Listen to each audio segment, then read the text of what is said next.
Olá, meu querido irmão, minha querida irmã que assiste esse vídeo. Cá estamos aqui novamente para dar continuidade aos nossos estudos sobre a graça de Deus. Hoje falando sobre a graça triunfando sobre o nosso sofrimento. Sem mais delongas, vamos fazer aquela pequena recapitulação que estamos acostumados a fazer. Então, a primeira lição da nossa revista foi sobre a graça triunfando sobre as nossas fraquezas. Depois sobre os nossos problemas familiares, depois sobre os nossos medos, sobre as nossas fragilidades, sobre as nossas desobediências, sobre a nossa incredulidade, sobre a nossa soberba, sobre os nossos pecados, sobre a nossa ansiedade, sobre a nossa rebeldia. E hoje falaremos sobre a graça triunfa sobre os nossos sofrimentos. Um assunto bem interessante, tendo em vista que estamos num momento de sofrimento mundial. O texto base da nossa lição está em Hebreus, capítulo 4, versículos 14 a 16, que daqui a pouco nós leremos ele. Primeiro, vamos definir o sofrimento. O sofrimento, ele é uma dor causada por doença, perseguição, agressão, humilhação, injustiça, desastre, provações, tentações, etc. Então, todas essas coisas, todos esses fatores podem desencadear sofrimento. E é disso que nós estamos tratando, de todas essas condições que nos afetam e nos causam sofrimento. E aí nós falaremos um pouco a respeito do que é o sofrimento, qual é a finalidade do sofrimento e como nós podemos vencer esse sofrimento. Algumas perguntas aqui que nós devemos fazer para que nós fiquemos com o assunto bem claro na nossa cabeça, tendo em vista que hoje em dia muitas igrejas que se dizem evangélicas pregam uma falsa noção de que o crente não fica doente, que pastor não fica doente, que quem fica doente é o infiel, é a pessoa que falta fé, é a pessoa que não contribuiu, que não plantou, por isso que está colhendo coisas ruins. Mas vamos lá, porque a Bíblia responde para nós essas perguntas. Primeira, crente sofre? Abra sua Bíblia, se você estiver com ela aí na mão, nos versículos que eu estou falando aqui. João 16:33. Jesus Cristo disse: "No mundo passais por aflições, mas tende bom ânimo, eu venci o mundo." Ou seja, o próprio Jesus Cristo, que passou por diversos sofrimentos, ele diz que nós passaremos aqui nessa terra por aflições, logo, essas aflições estão englobando tanto crentes quanto infiéis. Então, é lógico que o crente passa por sofrimento. Tragédia só ocorre com ímpios? Será? Claro que não. Lá em 2 Timóteo, capítulo 3, versículo 12, diz assim: "Ora, todos quantos querem viver piedosamente em Cristo Jesus serão perseguidos." Então as tragédias ocorrem também para aqueles que buscam viver piedosamente em Cristo Jesus. E aqui nós podemos falar dessas tragédias como perseguições, mas tragédias naturais também acontecem com todo mundo. Quando um avião cai e morre todo mundo, é difícil de você imaginar que ali só tinham ímpios. Provavelmente tinham crentes ali também. Então, não tem como alegar isso, que o crente não passa por tragédias e sofrimentos. E pastor sofre? Líderes religiosos sofrem? Veja o que Paulo fala a Timóteo, que era um pastor, no capítulo 4, versículo 5. Ele diz: Tu, Timóteo, sê sóbrio em todas as coisas, suporta as aflições. Ora, se é para ele suportar as aflições, é porque estava vindo aflições sobre ele. Caso contrário, não tinha o que ele suportar. Então, sim, sofrimento atinge pastores, líderes e tudo mais. E o que eu faço com o sofrimento? Essa é a pergunta chave. O que faremos? O que nós devemos fazer com esse sofrimento? E Tiago responde lá no capítulo 1, versículo 2.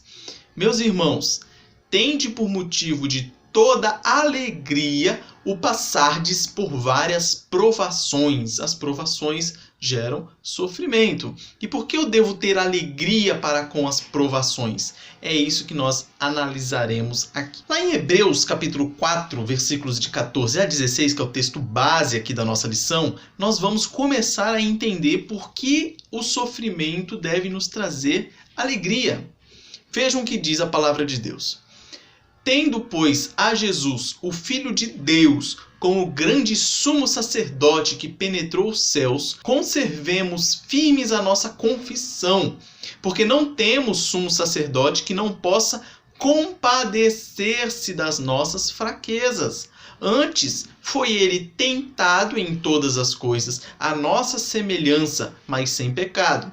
Acheguemo-nos, portanto, confiadamente junto ao trono da graça, a fim de recebermos misericórdia e acharmos graça para socorro em ocasião oportuna. Percebam que Jesus Cristo passou por todos os sofrimentos que você possa imaginar. Ele foi traído, ele foi açoitado, ele foi humilhado, ele foi morto da forma mais degradante e sofrível que existia na época. A pessoa, quando ela era crucificada, ela morria por falta de ar, vamos dizer assim. Porque ela ficava lá um bom tempo pendurada e aí começava a faltar ar e ela acabava morrendo asfixiada. É uma morte terrível. Tinha pessoas que eram crucificadas e ficavam dias lá antes de morrer. Para você ver o sofrimento pelo qual Jesus Cristo passou. Não só esse, né? Diversos. Então, por ele ter passado por diversos sofrimentos, tentações, dores, por causa de perdas, doenças, etc., ele compadece-se de nós, da nossa fraqueza. Isso é um alívio para nós, sabermos que Jesus Cristo passou pelo que passamos e que ele se compadece do nosso sofrimento. Isso é algo maravilhoso. E aí a pergunta que a gente se faz é: e como reagir nessa sociedade hedonista que nós vivemos? Ou seja, hedonista é uma sociedade que ela vê como a felicidade ou a busca pelo prazer como sendo a finalidade última da nossa vida. Então é uma sociedade que está sempre buscando o prazer, a felicidade, mesmo se eu tiver que pisar no outro. O importante é eu ser feliz. Você já deve ter ouvido essa frase diversas vezes, que o importante é ser feliz. E como nós, como cristãos, mediante o sofrimento e a alegria no sofrimento, podemos viver com isso. Como é que a gente pode conciliar? Como é que a gente pode reagir? E a palavra de Deus nos diz: e eles, Pedro e João, no caso, se retiraram do sinédrio, onde eles tinham sido açoitados, acusados, presos, regozijando-se por terem sido considerados dignos de sofrer afrontas por esse nome, no caso o nome de Jesus Cristo. Então os apóstolos estavam se regozijando, estavam felizes por terem sido considerados dignos de sofrer pelo nome de Cristo. Hoje em dia a gente vê uma inversão de valores nesse quesito. As pessoas ficam felizes apenas quando elas recebem dádivas, quando elas recebem presentes de Deus. Quando recebem o castigo, ou quando elas recebem as provações, aí ficam tristes.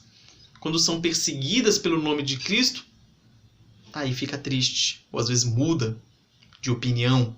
Aqui não, eles estavam felizes por terem sido dignos de sofrer pelo nome de Cristo. Lá em Atos capítulo 9, versículo 16, diz: quando o Senhor estava falando com Ananias a respeito de Paulo, o Senhor disse: pois eu lhe mostrarei a Paulo quanto lhe importa sofrer pelo meu nome. Você pode entender melhor esse versículo da seguinte forma: pois eu lhe mostrarei o quanto deve sofrer pelo meu nome.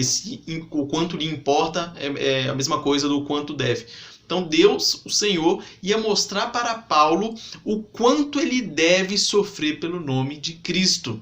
E isso vai ser bem interessante no penúltimo slide da nossa apresentação. Vocês vão ver o quanto Paulo sofreu. E antes de nós falarmos dos sofrimentos pelos quais Paulo passou, vamos falar um pouco das orientações que Paulo deu. Quando ele estava escrevendo a Timóteo, ele disse: não te envergonhes, portanto, do testemunho de nosso Senhor, nem do seu encarcerado, que sou eu. Paulo estava preso. Pelo contrário, participa comigo dos sofrimentos a favor do Evangelho segundo o poder de Deus. Então ele chama Timóteo para participar com ele dos sofrimentos. 2 Timóteo 2,3: participa dos meus sofrimentos como um bom soldado de Cristo Jesus. Então Paulo chama Timóteo e chama nós, cristãos de hoje, a participarmos do sofrimento. 2 Timóteo 3,11. Paulo dizendo que as minhas perseguições e os meus sofrimentos, quais me aconteceram em Antioquia, Icônio e Listra, que variadas perseguições tenho suportado. De todas, entretanto, me livrou o Senhor. Então é interessante nós observarmos como Jesus Cristo, Deus encarnado, sofreu. O apóstolo Paulo sofreu. O apóstolo Pedro sofreu. Todos os apóstolos sofreram. Os primeiros cristãos sofreram. Tudo que é cristão sofreu. E hoje em dia a gente tem essa lorota de que o cristão não sofre. Se está sofrendo é falta de fé. Aí fica difícil de engolir essas coisas, né? O motivo do sofrimento, quais são? As situações desastrosas estão nos preparando para o céu. Isso é importante a gente observar. Que o sofrimento, ele molda o nosso caráter. Ele molda quem somos. Isso é muito interessante. Percebam como aconteceu com o jovem rico. Lembra? O jovem rico chegou para Jesus, falou que ele estava cumprindo todas as regras, ele fazia tudo certinho. E aí, o que preciso para ir para o céu? E Jesus Cristo falou, faz o seguinte, vende seus bens, doa aos pobres e me siga.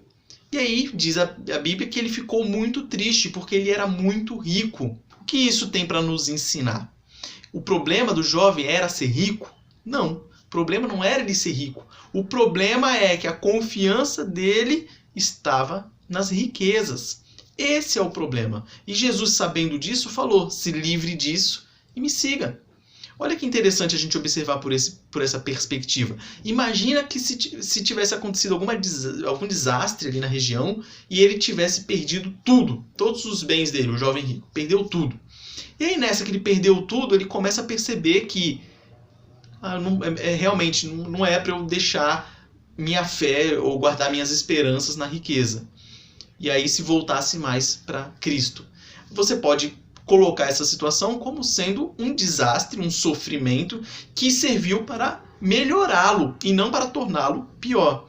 Isso é só um exemplo aqui, só para a gente entender essa questão das situações desastrosas nos preparando. Só que é importante que nós façamos aqui duas observações. Primeira, o sofrimento ele é permissão de Deus ou ação de Deus. Então, o sofrimento como permissão de Deus. Vejam Jó. O diabo ele teve permissão de Deus para causar sofrimento a Jó.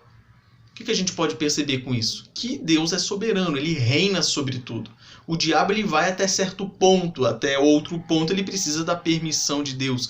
Então Deus permitiu que o diabo fizesse as atrocidades que fez, porém que não mexesse na vida de Jó. Então a vida de Jó ficou mantida. Porém, seus bens materiais, sua família, tudo foi destruído. Tudo destruído. Então você vê ali a permissão de Deus. E nós também vemos a ação de Deus. No exemplo de Jonas. Jonas foi rebelde para com Deus. E aí, por ação de Deus, sacudiu o mar, os homens tiveram que jogá-lo lá, o peixe o engoliu, foi lá e vomitou ele lá para ele ir pregar em Nínive. Então você vê a ação de Deus ali sendo feita. Também pode ser disciplina de Deus. Então você vê a Deus agindo permitindo, você vê Deus agindo efetivamente e você vê Deus agindo através de disciplina. Veja o que em Hebreus 12, 3 a 8 diz. Considerai, pois, atentamente aquele que suportou tamanha oposição dos pecadores contra si mesmo, para que não vos fatigueis, desmaiando em vossa alma. Ora, a nossa luta contra o pecado ainda não tendes resistido até ao sangue, e estáis esquecidos da exortação que, como a filhos, discorre convosco.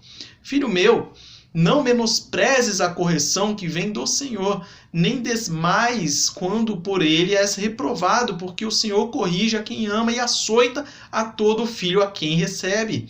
É para a disciplina que perseverais. Deus vos trata como filhos, pois que filho há que o pai não corrige? Mas, se estáis sem correção, de que todos se têm tornado participantes, logo sois bastardos e não filhos. E no momento a gente às vezes não entende o porquê que estamos sofrendo por causa daquilo.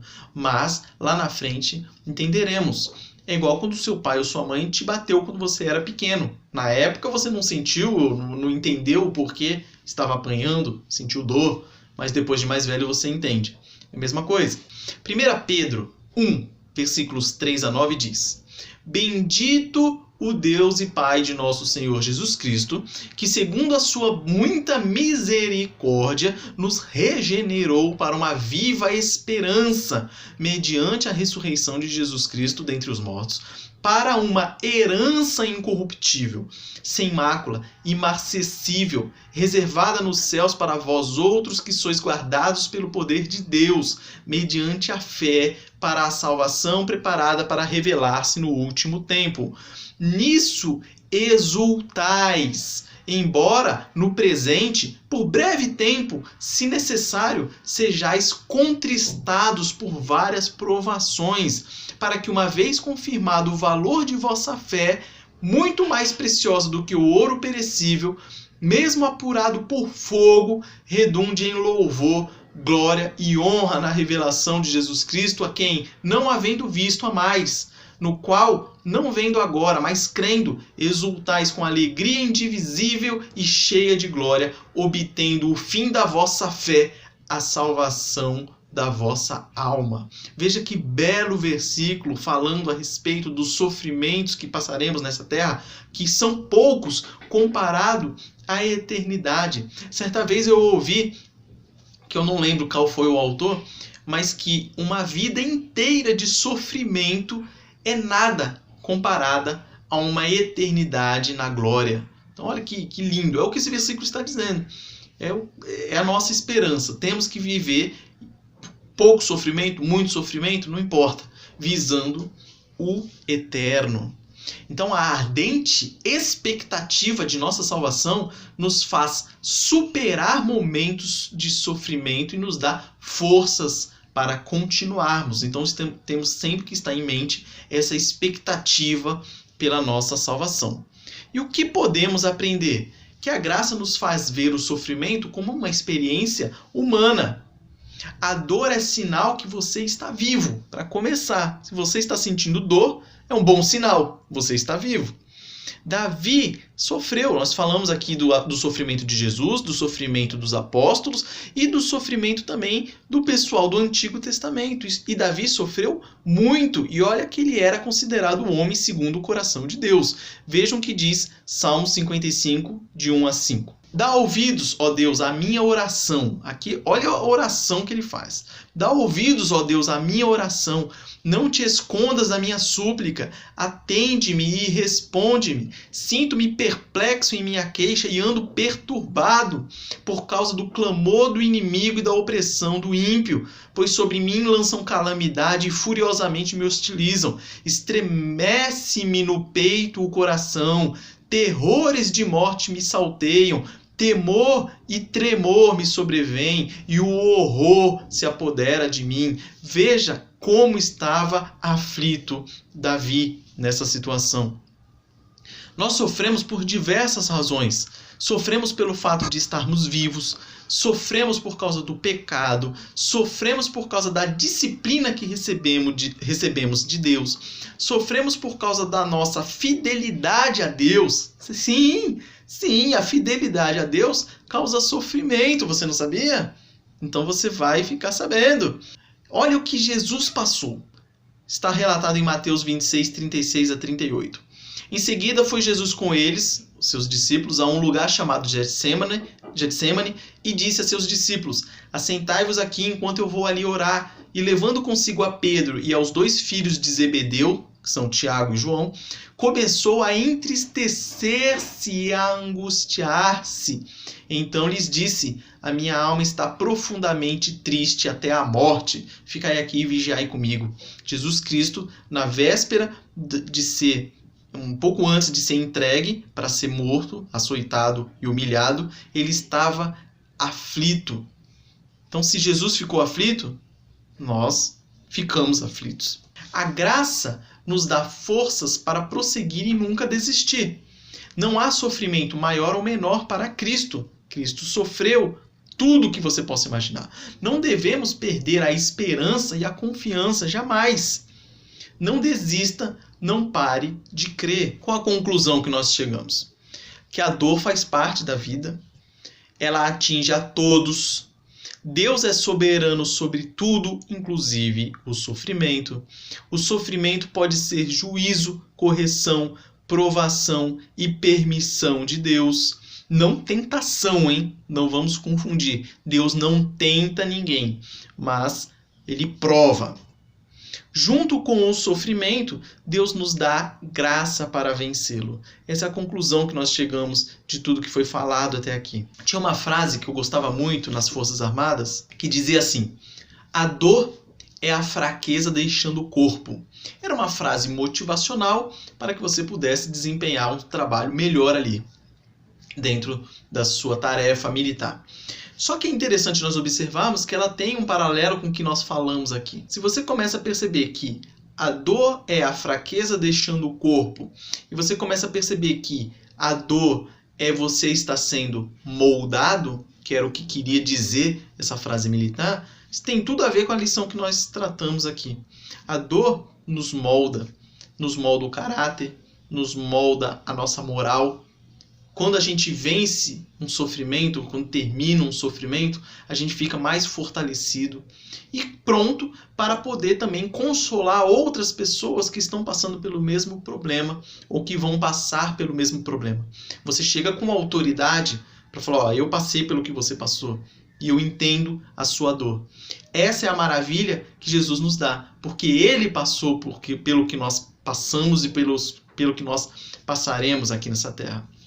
Então, fique tranquilo, você pode estar passando pelo sofrimento mais tenebroso que você possa imaginar, mas Deus é fiel, Jesus entende o seu sofrimento e ele se compadece de você. Vejam alguns sofrimentos pelos quais o apóstolo Paulo passou e percebam o final. O final do versículo é impressionante. Vamos lá, está em 2 Coríntios, capítulo 11, versículos 23 a 30. Paulo falando: são ministros de Cristo? Falo como fora de mim. Eu ainda mais, em trabalhos, muito mais em prisões, em açoites sem medida, em perigos de morte muitas vezes. 5 vezes recebi dos judeus uma quarentena de açoites menos 1, ou seja, 39 açoites. Fui 3 vezes fustigado com varas, 1 vez apedrejado, em naufrágio 3 vezes. 1 noite e 1 dia passei na voragem do mar em jornadas, ou seja, no agitado mar, em jornadas muitas vezes, em perigos de rios, em perigos de salteadores, em perigos entre patrícios, ou seja, entre o próprio povo dele, em perigos entre gentios, em perigos na cidade, em perigos no deserto, em perigos no mar, em perigos entre falsos irmãos, em trabalhos e fadigas, em vigílias muitas vezes, em fome e sede, em jejuns, muitas vezes, em frio e nudez. Além das coisas exteriores, ou seja, isso tudo pelo qual o apóstolo passou, ao que pesa sobre mim diariamente a preocupação com todas as igrejas. Então, Paulo sofria exteriormente e internamente com as suas preocupações pelas igrejas. Quem enfraquece que também eu não enfraqueça? Quem se escandaliza que eu não me inflame? Se tenho de gloriar-me, gloriar-me-ei no que diz respeito à minha fraqueza. Veja que belo exemplo de como devemos lidar com o sofrimento, a dor e a fraqueza. Ele se gloria na sua fraqueza. Quando estamos fracos, aí que nós percebemos o agir de Deus na nossa vida. Vejam que lindo esse versículo para praticamente encerrarmos a nossa lição. E qual a aplicação prática para a nossa vida? Primeiro, não se afaste do Senhor, não importa o sofrimento pelo qual você está passando. Se você está passando por um grande sofrimento, aí que você tem que estar junto a Deus, porque fora dele, aí seu sofrimento vai ser pior, vai ser sem esperança, vai ser muito mais dolorido. Não nos interessa o meio, mas o fim de todas as coisas. Então nós estamos vivendo nessa terra como forasteiros. A nossa terra é o habitar celestial. Então nós temos que viver pensando lá, como Paulo diz, seguindo para o alvo. Eu vejo, meu alvo está lá, ó. Vou seguindo para o alvo. Então nós temos que ter isso em mente. Importe-se com o final de todas as coisas. Importe-se com o consolo que teremos, com o novo céu e a nova terra, onde não haverá choro, onde não haverá dor, onde não haverá sofrimento, onde passaremos a eternidade junto ao Pai. Então, isso é o que nos dá esperança, isso que nos dá felicidade, isso que nos dá consolo e esperança. E por fim, se você estiver sofrendo nesse momento, peça a graça de Deus, peça que Ele te conforte, que Ele se compadeça de você.